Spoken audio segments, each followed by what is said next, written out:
तो Matthias tell कहीं नहीं जा रहे, बहुत ही ज्यादा प्रॉब्लम हो रही है, कहीं जा रहे हैं नहीं जा रहे, रिजेक्ट कर रहे हैं, कहाँ रुक रहे हैं कुछ पता नहीं।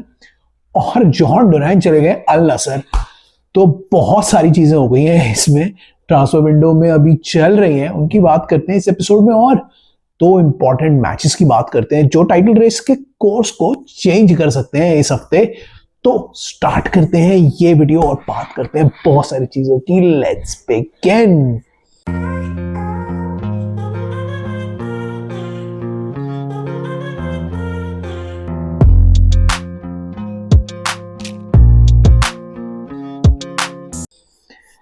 तो guys welcome back to the video. आज के इस वीडियो में मैं बहुत सारी बातें करूंगा।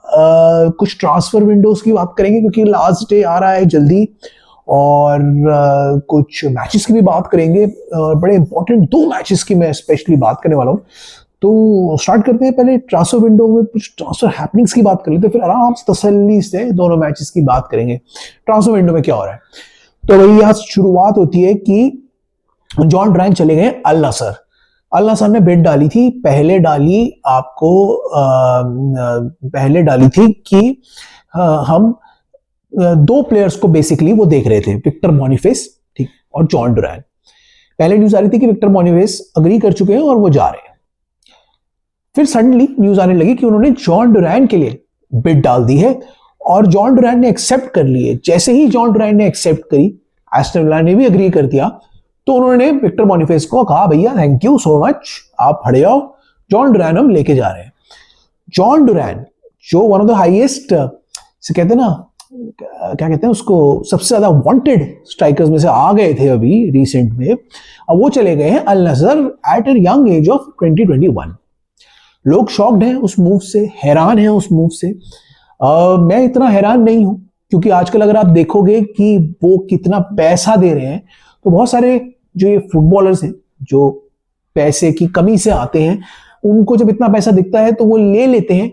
अब उनकी एज अभी कम है, वो 1-2 साल वहां खेल सकते हैं, पैसा कमा सकते हैं और उसके बाद दोबारा आ सकते हैं यूरोपियन कंपटीशन में और यहाँ पर भी खेल सकते हैं और यहाँ पर भी पैसे अर्न कर सकते हैं। तो अगर आप उस हिसाब से देखो तो जॉन डुरैंट ने ठीक किया है। बट बहुत सारे लोग जो फुटबॉल प्योरिस्ट हैं, मैं भी हूं, मैं कह रहा हूं कि खराब नहीं है, दोनों ही सिचुएशंस में अपना अपना मेरिट है।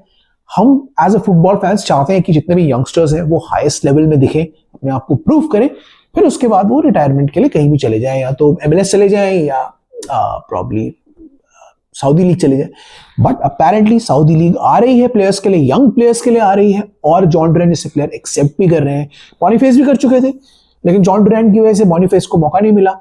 अब जॉन डुरैंट के लिए एक चीज बेटर है कि वो कमाएंगे तो सही सही, साथ में अच्छे अच्छे प्लेयर्स के साथ भी खेलेंगे। सादियो माने हैं वहां पे, आपके आए थे क्रिस्टियानो रोनाल्डो है, उनके साथ खेलने से उनको एक एक्सपीरियंस मिलेगा और इसको गेन करके फिर वो 1-2 साल खेल के पैसे कमा के आके यूरोप में भी लड़ सकते हैं। 22-23 साल के होंगे वो, और उनको यूरोप, अगर वो अच्छा परफॉर्म करते रहे तो यूरोपियन क्लब्स भी उनको बुलाते रहेंगे। तो अगर आप देखो तो ये मूव ठीक ही है इन जनरल। बहुत सारे लोग कहेंगे नहीं है, उनको नहीं जाना चाहिए, लेटर हाफ में जाना चाहिए अपने करियर के। बट अगर वो अभी जाना चाहते हैं तो उनको कोई रोक नहीं सकता, और इतना पैसा कोई ठुकरा नहीं सकता। पहले कभी इतना पैसा था नहीं फुटबॉल में। आपने ऑस्कर की स्टोरी तो सुनी ही होगी, ऑस्कर तो चले ही गए, तो वो आए ही नहीं। ये प्लेयर्स ऐसे हैं, ये 1-2 साल पैसा कमा के वापस आ सकते हैं और दोबारा पैसा कमा सकते हैं। तो अब आपको अच्छा लगे या खराब लगे, जॉन डुरैंट ने डील तो एक्सेप्ट कर ली है। दोनों साइड्स हैं इनकी, पॉजिटिव है नेगेटिव है। प्रॉब्ली आपको जो साइड लगे आप अपनी कमेंट में बताना आपको कैसी लग रही है डील। पर वो चले गए वहां पर। अब वहां से सबको लग रहा था कि पूरा एक चेन इफेक्ट स्टार्ट हुआ, क्योंकि एस्टन विला को बहुत सारे प्लेयर्स चाहिए थे। जॉन डुरैंट के बाद सडनली क्या हुआ कि एस्टन विला को एक और बिड आ गई ऑली वॉटकिंस की, सडनली आर्सेनल से। आर्सेनल भी देख रही थी एक स्ट्राइकर। अब बेंजामिन सेस्को के पीछे है वो, पर बेंजामिन सेस्को अभी अवेलेबल है नहीं, तो वो जा रहे थे ऑली वॉटकिंस के पीछे। सडनली उनका अनाउंसमेंट आ गया, उनकी तरफ से बिड आ गई। अब एस्टन विला को 2-2 स्ट्राइकर्स अपने खोने नहीं थे, तो उन्होंने बिड बिल्कुल ही रिजेक्ट कर दी, क्योंकि वो भी चैंपियंस लीग में है। तो जब उन्होंने रिजेक्ट कर दी तो आर्सेनल अब फिर से फंस गई है, क्योंकि उन्होंने फिर बिड डालने की कोशिश करी, आई थिंक फिर उनको रिजेक्ट कर दिया गया। तो अब आर्सेनल ही फंस गई है इस असमंजस में, वो किसके लिए जाए। वो भी ढूंढ रहे हैं कोई अपने लिए फॉरवर्ड ऑप्शन जो उनको हेल्प कर सके। आई थिंक आर्सेनल में साका जो है वो इंजर्ड है, प्रॉब्ली मार्च एंड तक तो कोई ना कोई उनको चाहिए होगा। ऑल्दो वानेरी वगैरह अच्छा खेल रहे हैं, दे लुक वेरी गुड, लेकिन स्टिल उनको एक एक्सपीरियंस प्लेयर की जरूरत होगी जो फ्रंट लाइन में आके उनको गोल्स में हेल्प कर सके। तो वो भी जा रहे हैं प्लेयर्स के लिए, they are looking for players. Ollie Watkins तो एस्टन विला ने कंप्लीटली मना कर दिया कि उनके अपने टारगेट्स है, उनको चैंपियंस लीग में आगे जाना है, अभी लीग में वो फाइट कर रहे हैं। तो दो प्लेयर्स को वो एक साथ जाने नहीं देना चाहते थे। जॉन डुरैन ऑलरेडी चले गए हैं, तो ऑली वॉटकिंस को उन्होंने अभी फिलहाल के लिए तो रख लिया है। और ट्रांसफर डेडलाइन डे से पहले कुछ भी हो सकता है, but right now, as of now, Aston Villa Ollie Watkins के लिए नहीं जा रही है। एस्टन विला को चाहिए थे दो प्लेयर्स जिनका अभी बीच में अटका हुआ है सीन। उनका स्ट्राइकर में, एक्चुअली तीन स्ट्राइकर में उनको फंसे हुए हैं between Asensio, Marco Asensio I think PSG में है अभी, और अपने जाओ फिलिक्स। तो दोनों में से उनको एक फॉरवर्ड प्लेयर की जरूरत है, क्योंकि अब जॉन डुरैन भी चले गए हैं। तो अब इन दोनों को देख रहे हैं। अभी सुनने में तो ऐसा आ रहा था कि जाओ फिलिक्स वहां जाने के लिए तैयार है, एसेंसियो की कुछ बात आ नहीं रही थी, तो बीच में ये डील्स अटकी हुई थी। अभी सुनने में ये आ रहा है कि चेल्सी जाओ फिलिक्स को नहीं जाने देगी और उनको रोक के रखेगी, बट जाओ फिलिक्स अपेरेंटली जाना चाहते हैं छोड़ के। फिर एस्टन विला के जो स्पोर्टिंग डायरेक्टर है उनका स्टेटमेंट था कि जाओ फिलिक्स हम चाहते तो हैं, उन्हें एमरी चाहते हैं, बट वो डील काफी कॉम्प्लिकेटेड हो सकती है, तो वो दूसरे प्लेयर्स देख रहे हैं, प्रॉब्ली एसेंसियो और इन डिफेंस प्रॉब्ली डिसासी। और डिसासी ने apparently loan personal terms agree कर ली एस्टन विला से, बट अब सुनने में आ रहा है कि चेल्सी ने मूव ब्लॉक कर दिया है, क्योंकि अगर उनको मिडफील्डर नहीं मिला तो वो ट्रेवर चैलोबा को खिलाना चाहते हैं मिडफील्ड में, और डिफेंसिव कवर के लिए इस सीजन के लिए उनको, अभी जो रिमेनिंग सीजन है इसके लिए कोई कवर चाहिए, तो वो डिसासी का मूव ब्लॉक करके बैठे हुए हैं। अब ये डील्स ट्रांसफर विंडो से पहले हो सकती है, मैं ये नहीं कह रहा नहीं होंगी, बट अभी इतना मैस हो गया है ना और जंजाल हो गया, क्योंकि एक दूसरे के प्लेयर्स के पीछे पड़े हैं और अनवांटेड प्लेयर्स के पीछे जा रहे हैं लोग। अब एस्टन विला फॉरवर्ड ऑप्शंस देख रही है, तो उनका ध्यान अब इनके अलावा बीच में टेल पे भी जा रहा है। अब टेल के पीछे भी पड़े हैं, टेल से भी बात करें, मतलब उनसे इंफॉर्मेशन ले रहे हैं टेल के बारे में।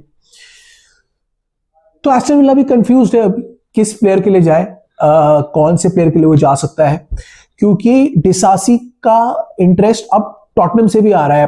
टॉटनम के भी इंजरीज पे इंजरीज होती जा रही हैं, अंजी पोस्टेकोग्लू को प्लेयर्स चाहिए।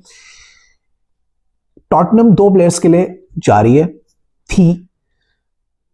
मैथायस टेल अपेरेंटली उन्हें साइन करने के लिए उनके स्पोर्टिंग डायरेक्टर चले गए थे ये बायर्न, वहां पे उनको मना कर दिया गया, तो वो ऐसे आ गए।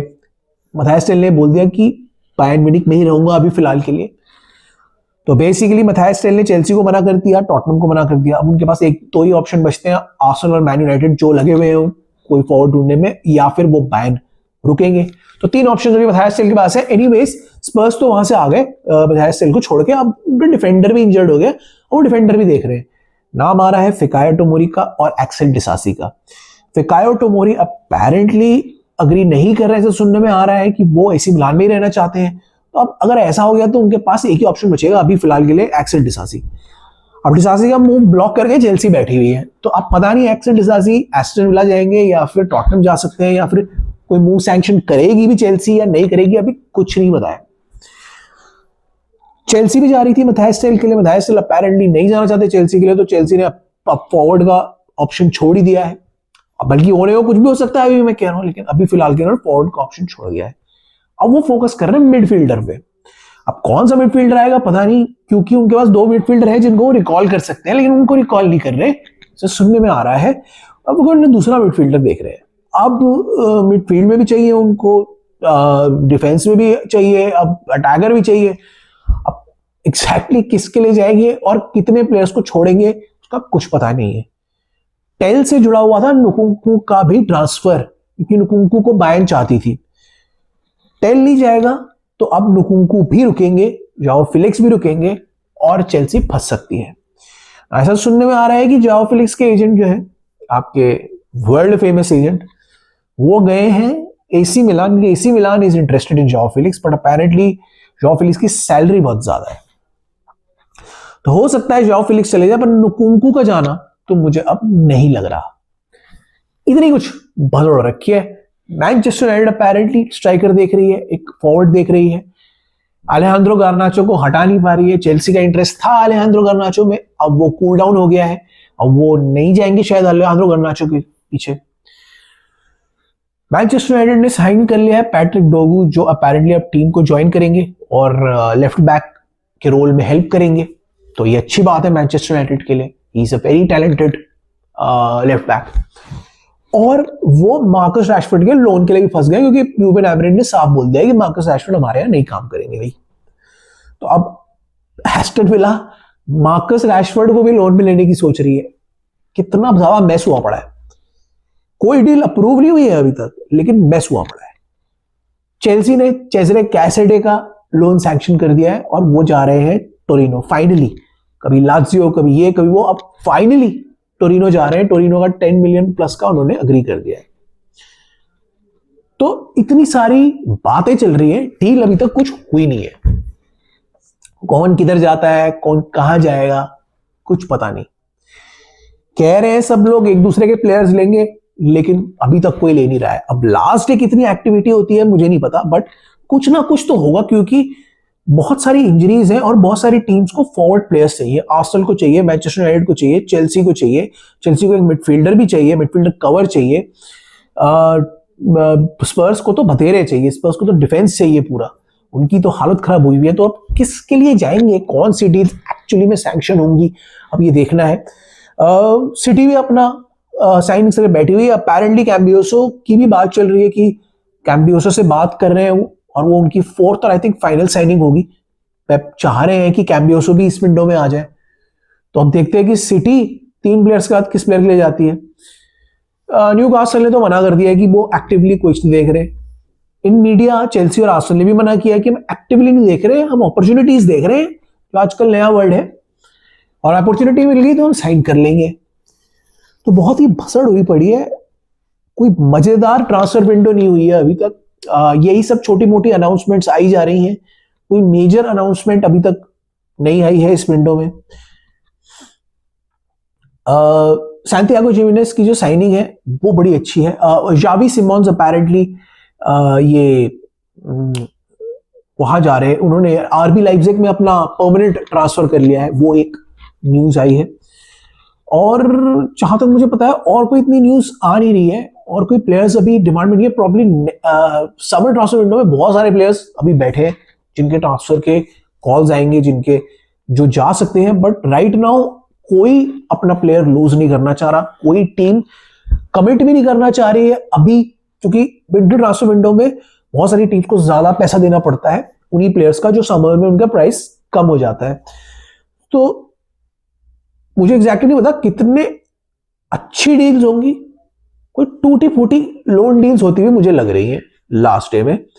आप बताना आपको क्या लग रहा है लास्ट डे में क्या डील होगी, क्योंकि मुझे भी नहीं समझ में आ रहा था कि मैं इसको कैसे कंडेंस करके आपको बताऊं।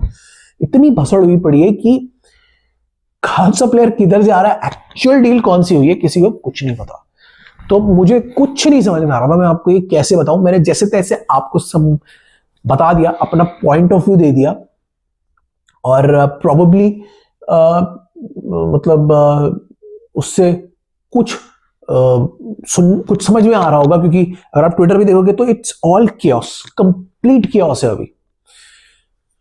वो एस्टन विला को अब क्योंकि कोई फॉरवर्ड प्लेयर नहीं मिल रहा है, तो अब मार्कस रैशफोर्ड को लोन पे लेने की सोच रहे हो, ये हो रहा है।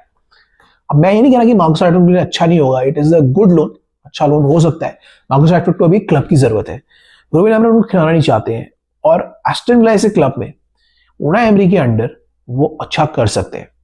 As a second forward he could do really well. उनको एक रिवाइवल की भी जरूरत है, नए एनवायरनमेंट की भी जरूरत है। हो सकता है मार्कस रैशफोर्ड क्या ये जो स्टिंट है ना एस्टन विला में, this could be a game changer for Marcus Rashford himself. अच्छा कर गए तो किसी दूसरी बड़ी टीम के लिए वो जा सकते हैं, या उनकी डिमांड फिर से बढ़ सकती है, क्योंकि पॉपुलर तो वो है ही। तो प्रॉब्लम के लिए अच्छा हो सकता है कि वो एस्टन विला जाए और वहां जाके अपने आप को प्रूव करे, वहां एक नए एनवायरनमेंट में खेले, थोड़ा फ्रेश होकर खेले, और अच्छी परफॉर्मेंस देके अच्छे निकल जाए, जैसे जेडन सैंचो निकले हैं। तो जेडन सैंचो का एग्जाम्पल उनके पास है कि अगर एक बंदा है जिसको कंप्लीटली एक क्लब इग्नोर करती है, दूसरे क्लब में जाते हैं, दूसरे एनवायरनमेंट में, दूसरे अच्छे मैनेजर्स के साथ खेलते हैं, सिस्टम में खेलते हैं, तो प्रॉब्लम वो अच्छा कर लेते हैं। तो हो सकता है उनके लिए अच्छा मूव हो, बट ये सब भसड़ अभी चल रही है ट्रांसफर विंडो में। तो आप बताना आपको कौन सी डील होती हुई लग रही है। मैं अपनी जो है वो डील वाली एक और वीडियो बनाऊंगा मंडे को, जिसमें मैं मैचेस की भी बात करूंगा और फाइनल डील्स की भी बात करूंगा। तो उस समय और क्लियर हो जाएगा, तब तक आप बता देना, अदरवाइज हम उस दिन डिस्कस करेंगे कि कौन सी डील अच्छी है, कौन सी डील खराब है, और देखते हैं कि कौन सी डील कहां तक जाती है। Before we move ahead to the matches, मैं एक चीज बोल दूं कि हम इंस्टाग्राम पे ना बहुत मेहनत कर रहे हैं और ट्विटर पे बहुत मेहनत कर रहे हैं। प्लीज हमें फॉलो करो और हमें सपोर्ट करो। इंस्टाग्राम में भी, ट्विटर में भी हम न्यूज, लेटेस्ट न्यूज आपके लिए लेके आएंगे, वहां पे आप फॉलो कर सकते हो और बहुत सारी और चीजें भी वहां देख सकते हो। तो to follow us in insta and Twitter. Twitter बोलता हूं मैं एक्स नहीं बोलता। तो ट्विटर पे और इंस्टा पे फॉलो करो और बताना हमें कि अगर आपको अपने व्यूज दो मतलब उसमें, और हमें टच में रखो बेसिकली। तो यहां से अब मैं मूव करता हूं टूवर्ड्स मैचेस। मैच वीक भी है by the way. UCL draw तगड़ा हुआ है। यूसीएल ड्रॉ पे भी मैं रिएक्शन क्या करूं, एक छोटा सा रिएक्शन दे देता हूं। फिर से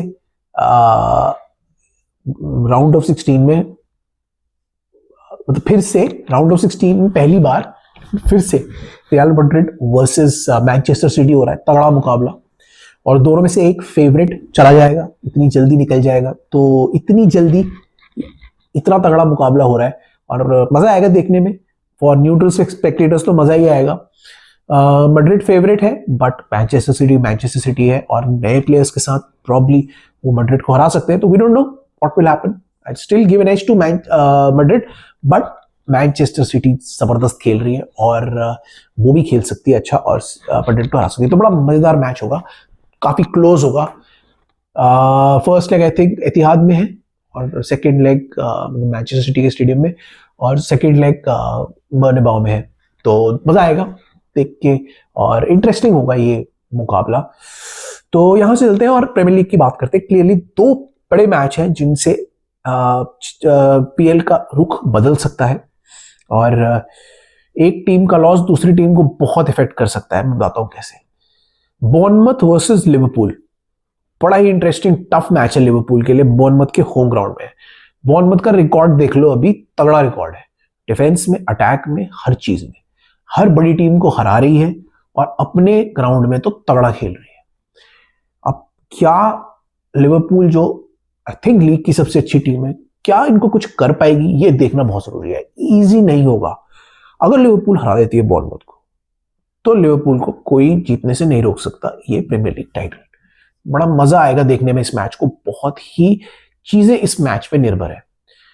सबको लग रहा है सिंपल है बॉर्नमथ वर्सेस लिवरपूल है, नहीं। अगर बॉर्नमथ ने हरा दिया लिवरपूल को और आर्सेनल ने अपना मैच जीत लिया, मैं बात करूंगा उसकी, तो आर्सेनल सिर्फ 3 पॉइंट पीछे हो जाएगी टेक्निकली। नॉन टेक्निकली अब भी लिवरपूल के पास एक मैच बाकी है 6 पॉइंट की लीड के लिए, बट 3 पॉइंट्स का डिफरेंस जो है ना, वो बहुत इफेक्ट कर जाएगा लिवरपूल को, मुझे लगता है। लिवरपूल के लिए मैच जीतना बहुत जरूरी है with a tough Bournemouth side, जो बहुत प्रॉब्लम क्रिएट करते हैं। तो देखते हैं कि लिवरपूल क्या करती है। बहुत ही क्रूशियल मैच है, बहुत ही टफ होगा, बॉर्नमथ के होम ग्राउंड में है, ना इजी नहीं होगा। टेरिफिक प्लेयर्स हैं बॉर्नमथ के पास जो बहुत अच्छा कर रहे हैं, बहुत अच्छा खेल रहे हैं। तो देखते हैं क्या होता है। I expect Liverpool to win 2-1 से, बट ये मैच कंप्लीटली ड्रॉ भी हो सकता है, लिवरपूल हार भी सकती है, तीनों चीजें हो सकती है इस मैच में। मैं लेकिन एक्सपेक्ट करूंगा कि लिवरपूल इस अपना जलवा दिखाएगी, साला बड़े प्लेयर इस मैच में परफॉर्म करेंगे और I think Liverpool will win this match. मजा आएगा देखने में, बड़ा ही इंटरेस्टिंग और तगड़ा मैच होने वाला है ये। एक नेक्स्ट इंपॉर्टेंट मैच होने वाला है, बड़ा मैच, बड़ी rivalry, Arsenal versus city. Arsenal के होम ग्राउंड में है, आर्सेनल के लिए बहुत इंपॉर्टेंट मैच है। अगर आर्सेनल हार गई और लिवरपूल जीत गई तो 9 पॉइंट का डिफरेंस हो जाएगा और लिवरपूल के पास एक मैच हाथ में हो जाएगा, तो ऑलमोस्ट लिवरपूल का टाइटल पक्का हो जाएगा। आर्सेनल के लिए बहुत जरूरी है ये मैच ड्रॉ नहीं होना चाहिए और वो हारने नहीं चाहिए, उनको जीतना ही जीतना है। सिटी है, अभी is there for the taking. City, although city में प्लेयर्स आ गए, उससे रिजुविनेशन तो आएगा, but city are there for the taking. City को हराया जा सकता है, आर्सेनल के होम ग्राउंड में है, कोई भी एक्सक्यूज नहीं होना चाहिए। आर्सेनल का प्रॉब्लम इस बार ये हो गया है कि उनका अटैक बहुत गंदा है। डिफेंस इतना खराब है सिटी का अभी कि सिटी के डिफेंस का फायदा उठा सकता है एक अच्छा अटैक। आर्सेनल का अटैक इतना खराब है कि कुछ भी हो सकता है इस मैच में, और वो सिटी के गंदे डिफेंस का फायदा नहीं उठा सकते। तो ये मैच है बेसिकली एक गंदे अटैक वर्सेस गंदे डिफेंस के बीच में। सिटी का अटैक अच्छा है, आर्सेनल का डिफेंस अच्छा है, तो वहां पर भी मुकाबला देखने को मिल सकता है। कंप्लीट ऑपोजिट है सिटी और आर्सेनल। तो एग्जैक्टली क्या होगा पता नहीं, बट आर्सेनल क्योंकि अपने होम ग्राउंड में खेल रही है और इस समय थोड़ी बेटर लग रही है सिटी से। सिटी अभी भी अपनी फुल फॉर्म में नहीं आई है, तो I expect Arsenal to win, but ये मैच भी ड्रॉ हो सकता है और आर्सेनल हार भी सकते हैं क्योंकि सिटी सिटी है। हालैंड फॉर्म में आ गए, कुछ भी हो गया, ओमार मामूश के आने से ज्यादा जोश आ गया, सडनली लोग जीत भी सकते हैं। ये बहुत क्रूशियल होंगे ये दोनों मैच। अगर लिवरपूल जीत गई तो आर्सेनल को जीतना ही पड़ेगा। अगर लिवरपूल हार गई तो प्रॉब्ली आर्सेनल के लिए थोड़ा इजी हो जाएगा, क्योंकि एटलीस्ट आर्सेनल अगर हारती भी है तो उनका पास वो 6 पॉइंट का ही डिफरेंस रहेगा। मैन सिटी ऑल्दो आ जाएगी ऊपर, आर्सेनल की चिपक जाएगी आके एक मुसीबत और। तो आर्सेनल के लिए बहुत जरूरी है मैन सिटी को पीछे रखना है, बीच में नहीं घुसेड़ना उसको, और सिटी लिवरपूल के चिपके रहना है। उसके लिए आर्सेनल को ये मैच जीतना बहुत जरूरी है। तो बहुत ही क्रूशियल वीकेंड है ये लिवरपूल और आर्सेनल के लिए। बड़े ही इंटरेस्टिंग 2 मैच होने वाले हैं। मैं बाकी मैचेस की इसलिए बात नहीं कर रहा था कि I expect all the teams to win. मैं एक चार्ट लगा देता हूं सबका, जितना भी मेरे जो प्रेडिक्शंस है उनका आप देख लो। चार्ट क्या कह रहा हूं, मतलब एक स्क्रीन पे लगा देता हूं, ये सारी मेरी प्रेडिक्शन है को आप नजर मार लो। मेरे हिसाब से ये टीम्स जीतेंगी जीतेंगी। हाँ, आर्सेनल और लिवरपूल के लिए ये मैच मुझे डिस्कस करना था और मैंने अपनी प्रेडिक्शन बता दी है। Liverpool and Arsenal would win, narrow defeats, narrow wins होंगी, but I think they will win. और वो जो गैप है ना अभी भी 6 पॉइंट का, या हाइपोथेटिकली 9 पॉइंट का जो गैप है वो बना ही रहेगा अभी। सो लेट्स होप कि बड़े इंटरेस्टिंग मैच हमें देखने को मिलते हैं। आप बताना आपके लिए कौन सी टीम ये मैच इस मैच वीकेंड में जीतेगी, हारेगी, और बड़ा मजा आएगा। बहुत सारे मैचेस देखने को मिलेंगे। ट्रांसफर्स की भी हम एक एक्स्ट्रा वीडियो करेंगे इस नेक्स्ट वीक, क्योंकि डेडलाइन आ रही है, और अगर कोई बड़ी डील्स होती हैं तो हम उसकी बात करेंगे। ठीक है, तो जैसा कि मैंने कहा था, सोशल्स में फॉलो कर लेना, ट्विटर और इंस्टा में, और वहां पे हमें अच्छा सपोर्ट देना। इसी के साथ मैं अपना podcast episode, video podcast episode खत्म कर रहा हूँ। मिलूंगा आपसे अगले एपिसोड में। तब तक के लिए हम थोड़ा सेट को ठीक कर रहे हैं अभी पीछे, और कुछ और चीजें ऐड कर रहे हैं। मैं नई नई चीजें कुछ ट्राई कर रहा हूँ, तो आप भी बताते रहना हमें, दे सको तो अपने भी ओपिनियन देना और हमें सपोर्ट करते रहना। इसी सपोर्ट के साथ I take your leave, I see you up. तो bye bye, and transfer episode वहां बात करेंगे। तो चलो बाय बाय, सी यू।